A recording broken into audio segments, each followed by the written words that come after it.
Okay, Assalamualaikum, salam sejahtera. So, video atau entry saya kali ni lebih kepada pelajar saya. Okay, untuk soalan case study bagi tajuk statistics. Okay, so ini adalah soalan untuk case study yang awak semua boleh download daripada CDOS. Okay, dan ini adalah tajuk-tajuk yang awak boleh pilih. Pilih salah satu sahaja tajuk yang awak nak buat untuk case study. Okey, dan data boleh dapatkan daripada website www.data.gov.my. Okey. So, ini adalah website www.data.gov.my tadi. So, awak boleh type tajuk yang awak nak di sini, carian ni. Okey, so untuk video ni saya akan buat example berkaitan dengan case study ni, tapi tajuk dia saya akan ambil tajuk lain lah. You all kena pilih tajuk yang ada dekat dalam instruction case study ni sahaja. So saya pilih tajuk laporan NCR nikah, cerai dan rujuk bagi Negeri Sembilan tahun 2017 hingga 2019. Okey, saya pilih tajuk ni sebab kalau ikutkan daripada instruction case study awak, minimum number of data is 30. Okay, so data awak mesti, bilangan data dia mesti sekurang-kurangnya 30. Okay, so saya dah download data yang ada. Okay, so ini adalah data dia. Okay, kalau awak tengok dekat sini, dia memang ada bagi tahun, okay, daerah. Okay, ini bilangan nikah dan percentage dia. Lepas tu bilangan cerai, peratusan dia, bilangan rujuk dan peratusan rujuk. Okey. So bila awak dah dapat data ni, apa yang saya nak awak ambil? Kita ambil data nombor ni. Okey. So kalau awak kira, okey, kalau tengok ada 3 kolom dekat sini, nikah, cerai dan rujuk. Okey. So bilangan dekat sini ada, kita kira 1 2 3 4 5 6 7 8 9 10 11 12 13 14 15 16. So untuk nikah ada 16 data. Okey, saya tulis dulu bawah ni 16. Okey, untuk cerai dekat atas ni kosong, so kita tak perlu ambil lah. Okey, yang mana kosong tak perlu ambil. So kita ada 1 2 3 4 5 6 7 8, 9, 10, 11, 12, 13, 14. Okey. So untuk cerai ada 14 bilangan data. Dan untuk rujuk sama juga, dekat atas ni kosong. So kita start dengan yang kedua. Kita ada 1 2 3 4 5 6 7 8 9 10 11 12 13 14. Okey. Jadi kita kira total 16 tambah 14 tambah 14. Jadi bilangan data kita adalah 44. So 44 ni yang maksud dia minimum number of data is 30. Jadi 44 lebih daripada 30. So data ni kita boleh gunalah. Okey. Jadi kita ambil balik data yang ada ni. Okey, saya copy. Okey, kita ada 44. So saya nak letak dalam, contohnya awak pergi dekat Word, awak insert table. Yang senang nampak, kolom saya letak 4. Saya letak 11 lah. Okey, ini depends pada awak lah. Okey. So nak mudah ikut yang tadi. Kolom 3 11. 16. Sebab saya copy je tadi. So paste je dekat sini. Okey. Sama juga untuk bahagian cerai. Kita copy je dulu. Paste. Dan untuk bahagian rujuk pun sama. kita copy. Allah. Paste. Okay, so yang mana kosong ni kita boleh delete lah.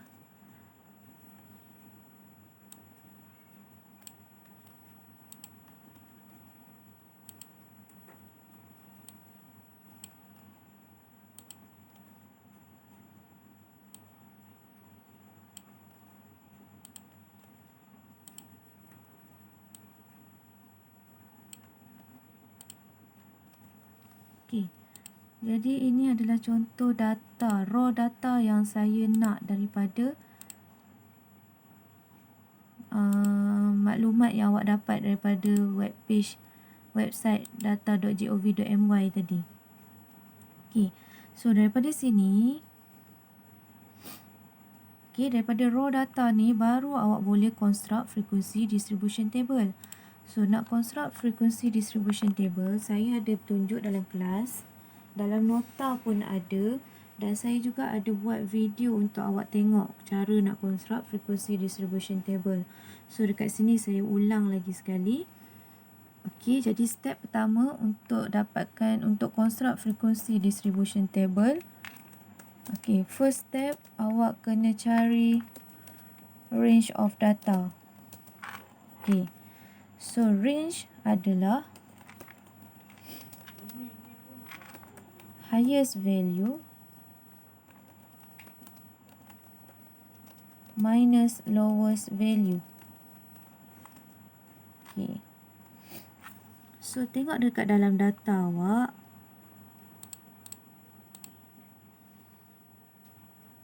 Okay, daripada 44 data ni, okay, yang mana the highest value? So kalau tengok dekat sini, the highest value dia adalah, okay, saya rasa ni the highest value 2701. Okay, ni 26. Okay, so 2701 tolak lowest value, nilai paling rendah adalah 9. So range untuk data ni adalah 2692. Okay, jadi ini adalah kita punya range untuk data ni. Okay. Second step,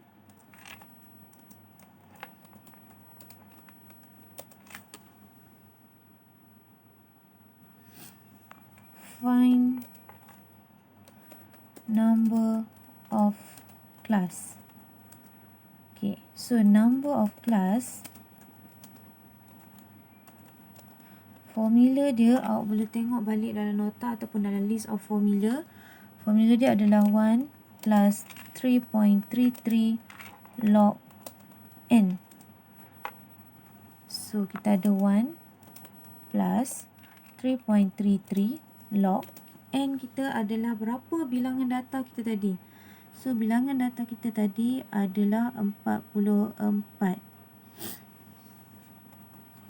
So masukkan 44, jadi tekan calculator, kita akan dapat 6.47.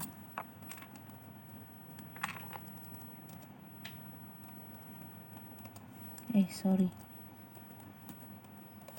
Kalau kita bundarkan dia akan jadi 6.5.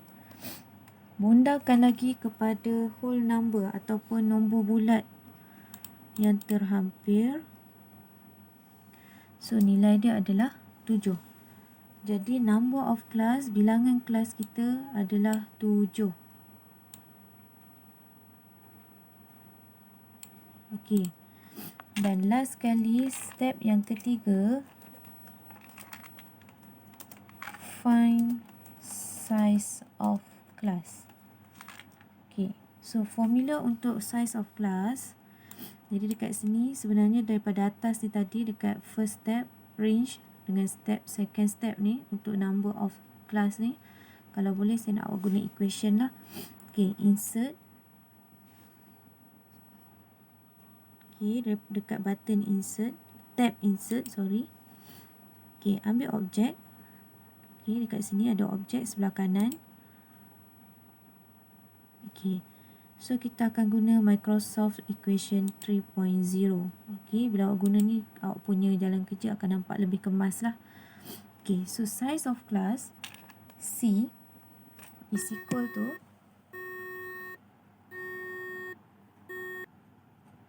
okey, sorry ada masalah sikit tadi, saya punya stabilizer habis bateri. Okey, so saya sambung. Size of class, formula dia adalah C untuk size of class is equal to, okey, untuk range ambil dekat sini formula dia bahagi. So ambil dekat bahagian fraction ni. Okey, ambil yang pertama, bentuk pecahan. Okey. So kita ada range divide by number of class.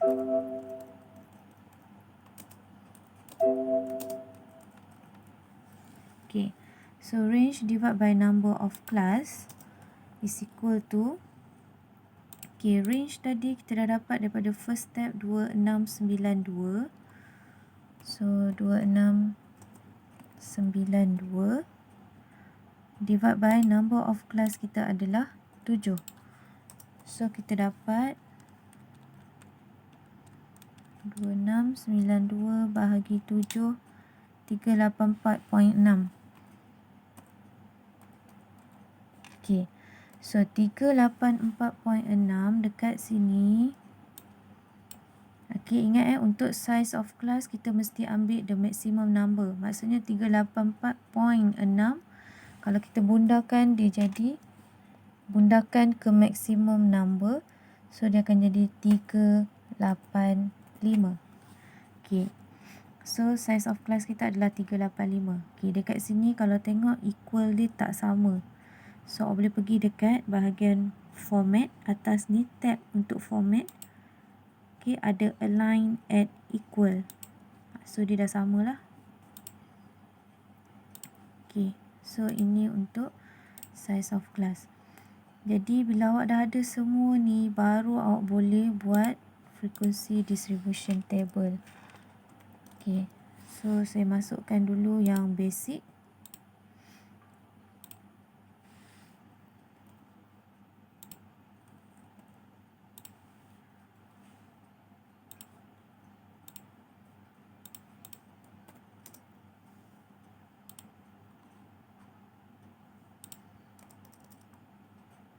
Okay, so yang pertama saya letak class.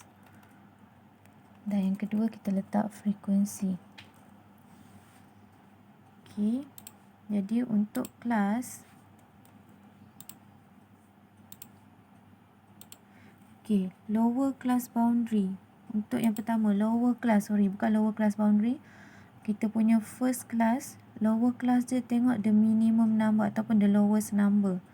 Okay, so kita tahu daripada first step, the lowest value kita adalah 9. So, kelas kita 9 sampai, okay, tengok kita punya size of class 385. So, 9 tambah 385. Okay, dan awak kena tolak 1. So, dapat 393.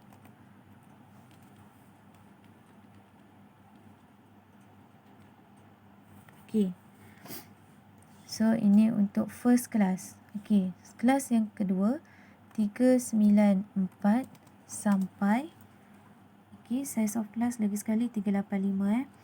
Okay, so 394 tambah 385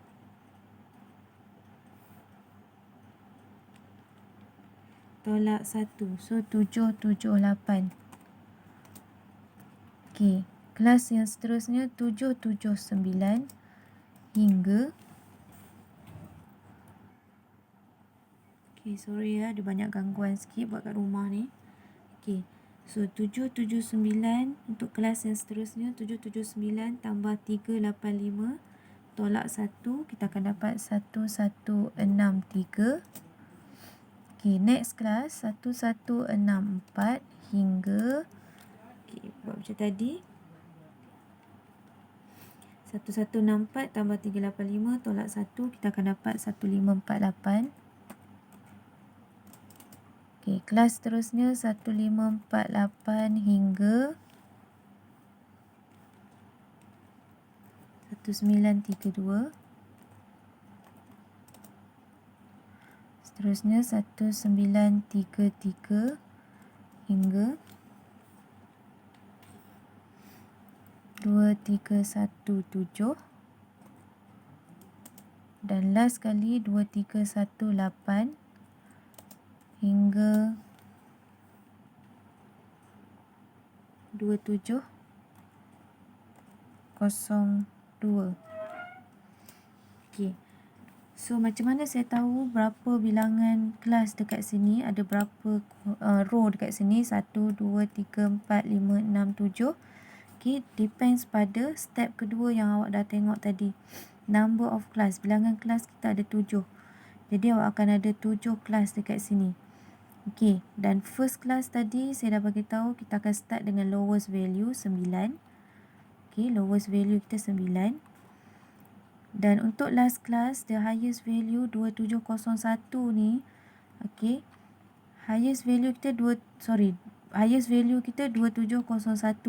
So 2701 mesti termasuk dalam last class kita. So last class, the highest value dia adalah 2702. So highest value untuk data kita 2701. Jadi boleh terimalah yang ni. Okay. Lepas awak dah dapat kelas ni, awak kena kira frekuensi. Frekuensi ni awak kena kira balik daripada raw data yang ada dekat atas ni. So daripada raw data ni awak tengok kelas untuk 9 hingga 393. Ada berapa bilangan dia, kira satu-satu. Okay, dan total frekuensi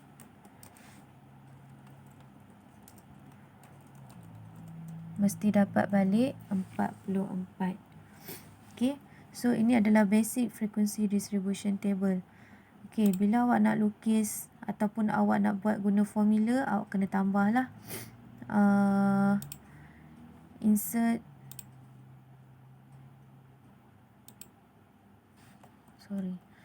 column kat sebelah. Okay, so kena tengok apa yang kita nak tambah. Class boundary, cumulative frequency. Okay, selalunya yang tu lah, midpoint. Okay, so tengok balik nota yang ada, yang awak dah download daripada CDOS, ataupun tengok balik video-video yang saya dah share dengan awak. Okay, so saya harap semua clear lah macam mana nak start buat frequency distribution table, dan macam mana nak selesaikan soalan yang seterusnya lah. Okay, awak construct satu je frequency distribution table ni. So daripada table yang awak construct tu, awak boleh terus cari 9 benda yang kita nak tu: mean, mode, median, mean deviation, standard deviation, variance, quartile, decile and percentile. Okay, sama ada guna formula ataupun guna graph. Okay, guna satu frequency distribution table sahaja awak boleh menjawab semua soalan tu.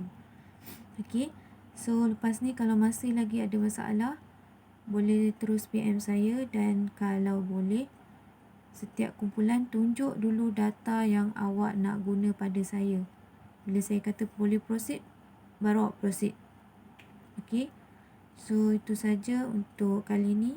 Terima kasih. Assalamualaikum dan salam sejahtera.